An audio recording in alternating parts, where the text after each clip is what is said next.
fazendo o jornal LA, o Letras e Artes, que era editado por mim, na época da direção-geral Melo Mourão, e a gente fez uma série de números lá. Esse jornal ganhou até o prêmio da PCA, né? Que é a publicação de cultura do país, aqui de São Paulo. Ela é paulista, ou paulistana, gauchana. E aí ela fez o número 1 da Arraio. Ela foi para Fortaleza e fez o número 1. Nelson de Oliveira fez o número 1 da Arraio. Sabe qual é o nome daquele poeta? Valério Oliveira. Valério de Oliveira. Ele é primo do Juan Zapata.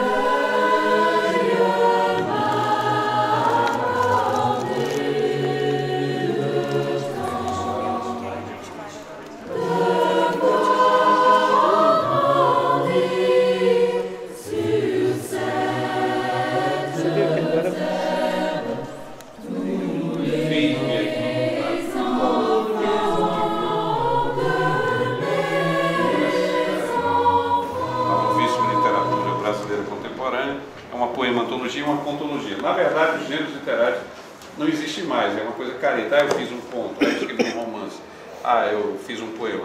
A coisa está mudando.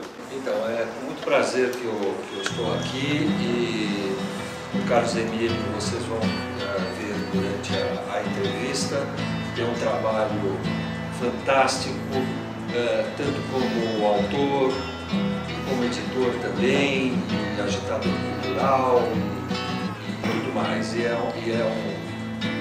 um poema vivo, é algo de fantástico em São Paulo dele, o nível de observação dele em relação a tudo, a grafites, objetos, pessoas, é um homem que vive poeticamente, isso é muito bonito. Não é, Alexandre? Ontem nós testemunhamos isso e conversamos isso hoje, né?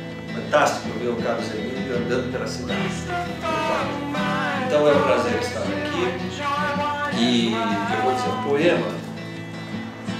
Não sou mulher, delas de quando em vez sou rei.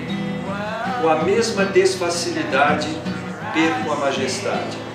Rei morto e sepultado. Rola no tsunami os óculos da avó de Oswald de Andrade. Nesse Nevermore, grasnará de rei.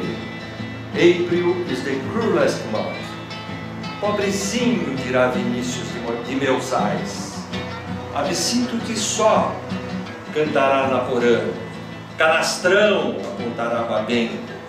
Atento à lacomare seca, dirigirá Marcelo Fonseca. Pessoa, esse sim, saberá me consolar. Se te queres matar, viva, amigo eterno, lançará pá de cal. Fichere, consola-te com as flores do mal. Não sou mulher, delas e por elas certamente morrerei. Algumas pessoas que eu tenho lido e leio sempre com muito prazer, quem me envia poemas, etc. Tem uma moça que me impressionou enormemente e está aqui presente também, dirá um poema, que é a Ana Tames. Fenda. Minha pele é papel, rasga. Fina faca, fere e sangra, quando se escreve nela a cicatriz de mim. Pomba imperial. Quisera a tua pompa alçasse em voo de rapina o corpinho preto. Quem dera, bufando o peito, esticando as penas, grunhindo o papo, passasse de rato a ave celestial.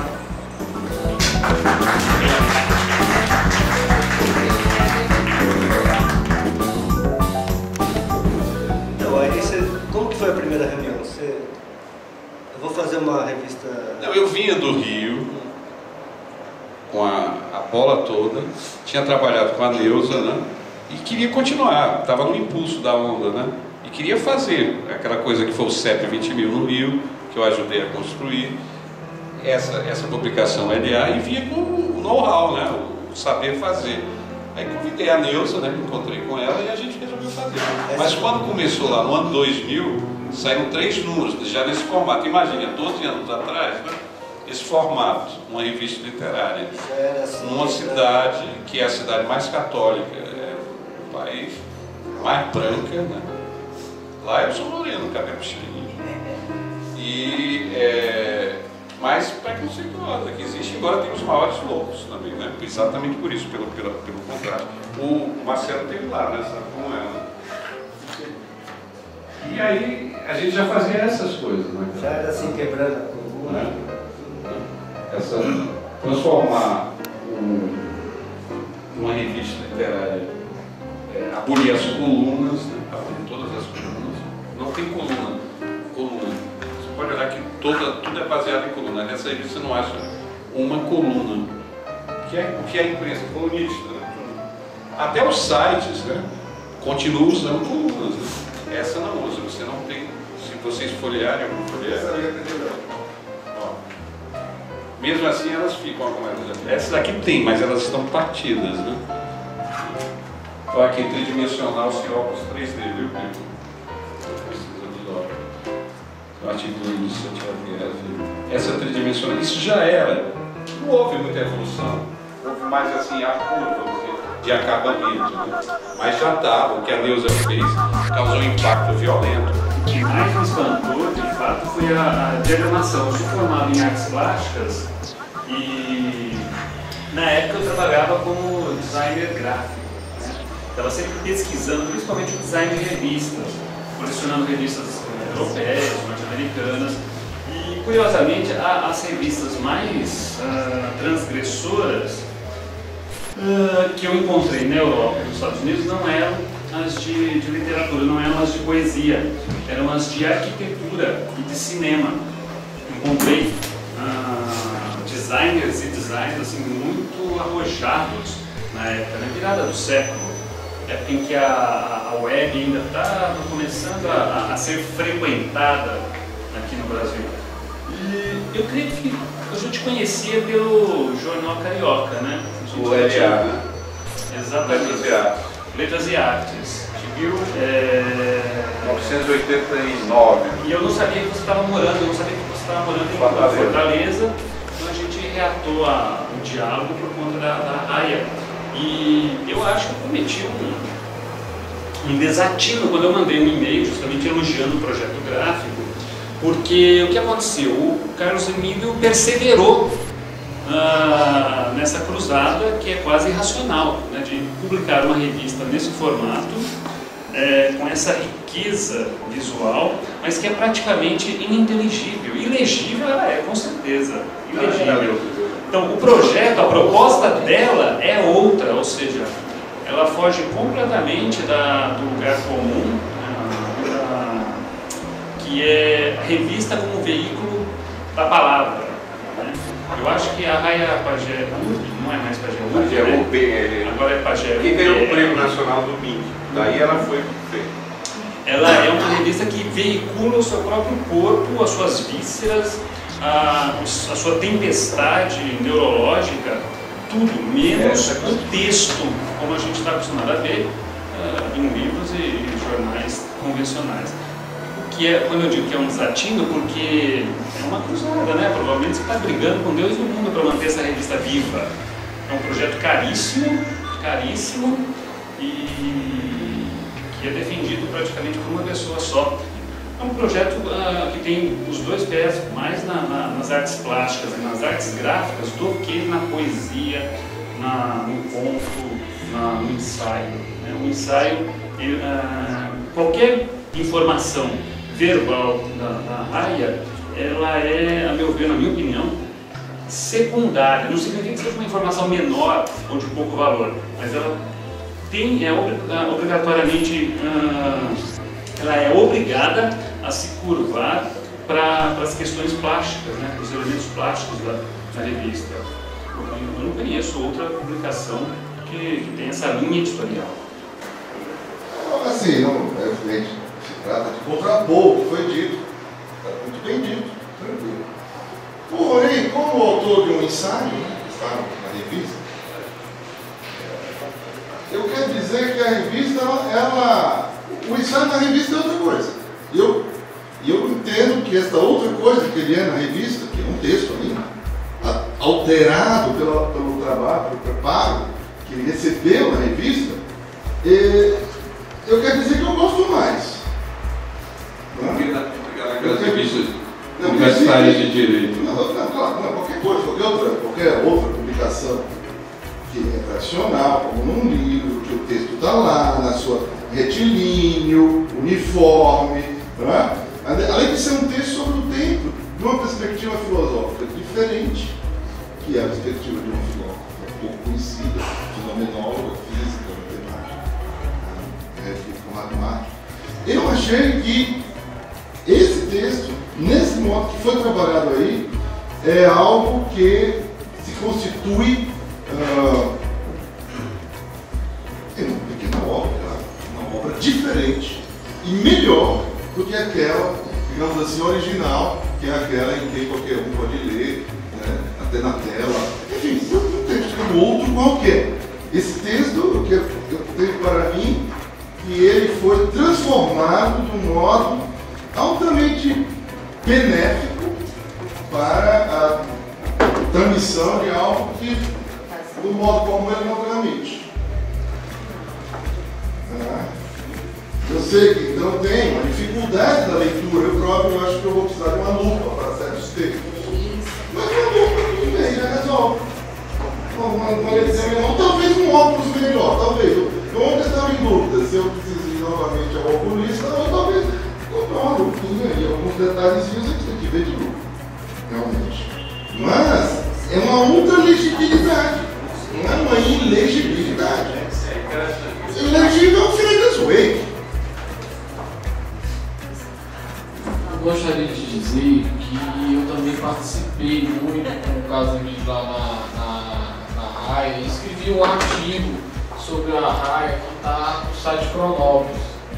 E queria ressaltar algumas coisas interessantes. A forma triangular dela já remete com uma coisa que quebra com a razão. Nunca antes uma revista no Brasil teve um rosa choque, um amarelo, diferente. A revista literária era tudo preto e branco, veio de músico. Nunca houve isso. A revista ela pede movimento, a gente vai ler, a gente tem que rodar. E ela é para ser um incômodo mesmo, é para não caber na gaveta, ela é para tudo correr bem debaixo do braço, ela é para lhe provocar mesmo, tá entendendo? Então tem muita coisa nessa revista e a luta do Casemiro, do Adriano do Vale, do Cláudio Portela lá em Fortaleza foi enorme. Luiz Alberto Vará chegou em Fortaleza e disse: mas que é isso? Que revista é essa? Nunca vi um negócio desse. Você vê que Casemiro botou um conto, uma linha de um autor, outra linha de outro, dois contos. Tinha um conto que ele atravessava todas as páginas. Né? Quer dizer, então foi uma coisa assim tremenda, porque terminou que Casemiro ficou como anti-designer, porque é um anti-designer, né, Casemiro? Existe esse movimento, é um grande movimento. Não tem outra maneira de qualificar. Agora, com relação ao texto, eu acho que valoriza o texto, tá entendendo? Há uma tendência, acho que em São Paulo, a se desvalorizar o texto, talvez porque a literatura daqui é um pouco diferente da de lá, tá entendendo? Mas eu acho que dá para ler e é para forçar a leitura de uma maneira diferente, no movimento mesmo. Então tem muita coisa, é uma revista muito diferente. Cada página é uma coisa diferente, ela não tem uma lógica, tá entendendo? A lógica dela é outra, sei lá, difusa, sei lá o quê.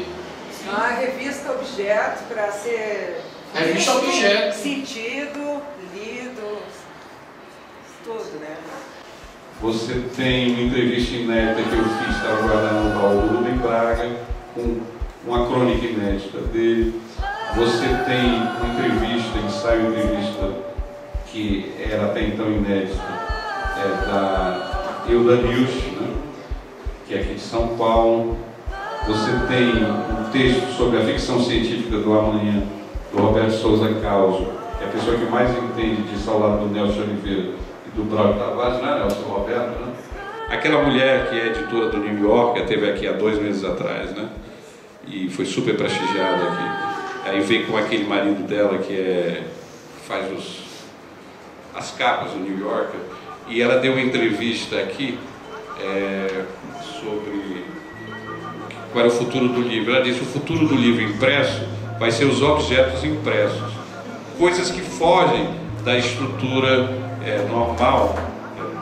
Aqui não tem nada retangular. Desculpe, Carlos, você viu que eu estou usando como exemplo, mas você sabe que você é um grande autor. Essa forma aqui vai perder, porque eu sei, mas a forma. Então, essa geração que está vindo aí, ela já está acostumada, é mutante, e ela já lê tablet, não tem problema de vista, lê isso. Então, o que vai atrair as crianças, o que vai atrair esse povo que vai estar treinado só para ler mesmo no computador, os objetos, os tablets, vão ser objetos impressos que fujam, sejam inesperados. Né? É esse o futuro mercadológico, comercial, é o que vai vender, são coisas como isso, que aparentemente são, mas na verdade isso aqui vai ser a coisa mais popular que vai haver dos objetos impressos. Eu, quando lancei a número 1, eu fiz um editorial onde eu falava isso, que ela salta dos monitores do computador, ela salta, ela é antivirtual por excelência. Ela é tátil, ela é quase um objeto vivo. O Carlos Emílio ganhou o prêmio, tinha lá o prêmio de fazer coisa. E poderia fazer uma edição de qualquer outra coisa, né? Ele foi, me contatou para a gente fazer uma antologia. Ele queria uma antologia dos autores lá. Mas a gente estava pensando qual que vai ser o recorte, né, dessa antologia. Né? Aí acho que em comum acordo, uma hora, num Skype desse da vida, né, na noite, né, a gente optou por usar o selo Novíssimos que eu comecei a usar lá no Cronópolis. A partir de 2008, 2009, né, quando eu passei a editar o Cronópolis sozinho. Né, que aí eu pude exercer a ideia que eu tinha original do Cronópolis, que era botar gente nova para mostrar. E gente nova, autores novos que a gente define, não é um autor de 20 anos só, né? Tem gente de 60 anos que é novo, né? Autor novo. Você lembra que foi aquele Villame, né? Isso. O Villame é um novinho, aí tem outro que é super, já de certa idade, mas é novo na literatura. A partir desse momento que colocar novíssimos autores, deu um lance mágico lá no Cronópolis. Parece que começou a aparecer cada vez mais coisas legais. Eles não têm vazão. Né? Então foi esse o recorte. Então aqui nessas antologias, que eu fiquei super feliz com o convite do Carlos, foi um convite do Carlos Emílio mesmo, foi para premiar aquele selo dos novíssimos do Cronópolis. Né? É a primeira vez, muitos estão aqui, estão a primeira vez em papel. Né? Estão empapelados. Então eu fiquei honrado com esse convite, com essa parceria. Mais honrado eu de colaborar com muito bacana. Talvez o site que tenha mais publicado autores novos no país. Vocês devem ter uns 3 mil autores no banco de dados, né? 3 mil autores mais ou menos. Agora, nenhum crítico literário dessas universidades, Unicamp, ninguém estudou isso, né? Ninguém está estudando isso, e fica esse negócio. Então a gente tomou a iniciativa, está aqui, ao lado da 00, do Nelson Oliveira, da geração 00, eu acho que é uma antologia tão boa, equivalente no sentido de captar o que está rolando hoje no país. Acho que ela é bastante quente, é uma coisa quente. E eu acho que eu li 5 vezes por obrigação profissional de revisão, etc., como editor, mas a quinta vez eu li como leitor mesmo, e desde as primeiras vezes quando eu li todos os textos. E eu fiquei emocionado, eu chorei de emoção. É muito bom. Aqui tem algo novo. No meu prefácio do People, que eu, People e Cláudio Portela assinamos, está assinalada essa emoção de que tem muita coisa boa mesmo. Muita.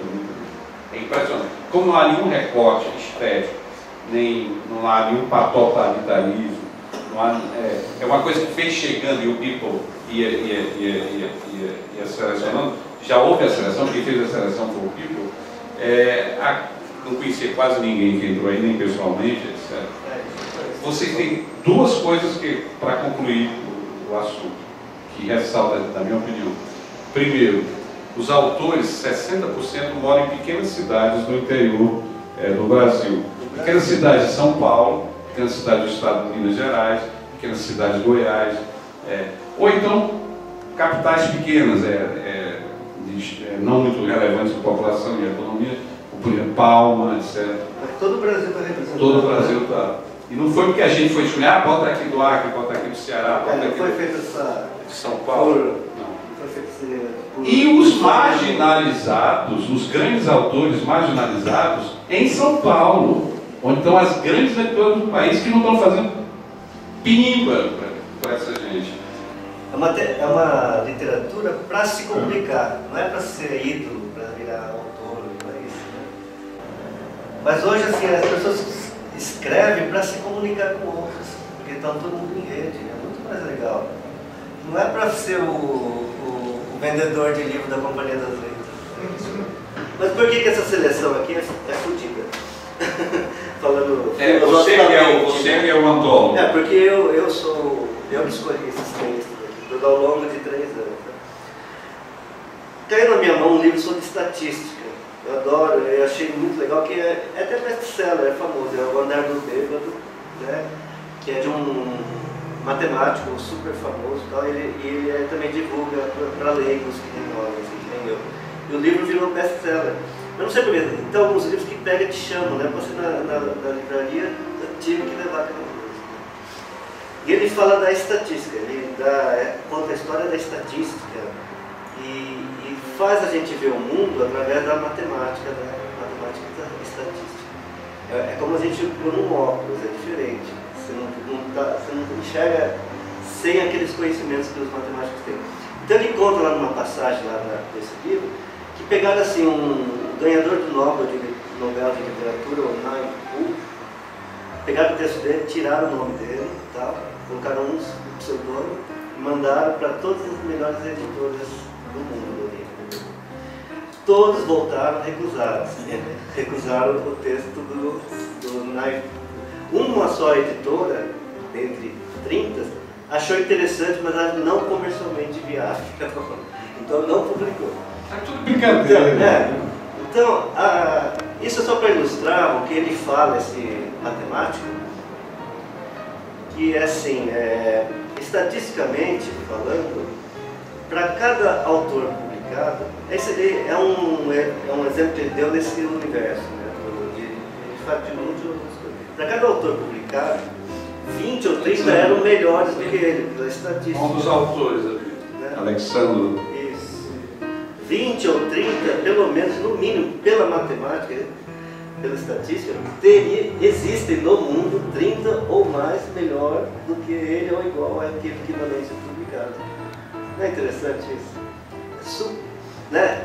Então, estatisticamente, tem um monte de autor bom por aí que não é reconhecido, que não está no meio literário, que não evoluiu no meio literário. Então, eles estão aqui. Então, esse mas livro 120 autores. Estatisticamente falando, isso aqui é forte. Tem razão. E não precisamos de um crítico literário para dizer que isso aqui é forte. Eu sou crítico literário. Não preciso de você. A matemática, a estatística matemática é a mesma que ele usa para definir se um cometa vai cair na Terra ou não. Tá? E eles conseguem acertar. Caiu você. Né? Você. A mesma certeza matemática diz que isso aqui está certo, isso aqui é muito bom. Tá? Literariamente. Engraçado. E a minha conclusão é que crítico é uma coisa supérflua. Crítico literário. É um acessório apenas. Eles se fizeram supérfluos por não assumirem os compromissos que deveriam assumir. Não, mas ó, de verdade, estatisticamente falando, pelo esse estudo matemático, é muito legal a gente usar uma ciência de outra ciência, o estudo de outra ciência para analisar um outro meio, por exemplo, meio literário. Não é muito legal isso? A gente tem que agradecer a presença. Agradecer e a Casa das Rosas, principalmente, né? Alessandra que é o Boy, o Beto Boy, né? E toda a equipe daqui que tão bem nos recebeu. E foi isso, foi marcado anteontem. Estava lá na Funarte, aí a... Pô, vocês não querem fazer na Casa das Rosas? Vamos para outra, para a terceira. Muito agraçupido, em vez de agradecido, agraçupido.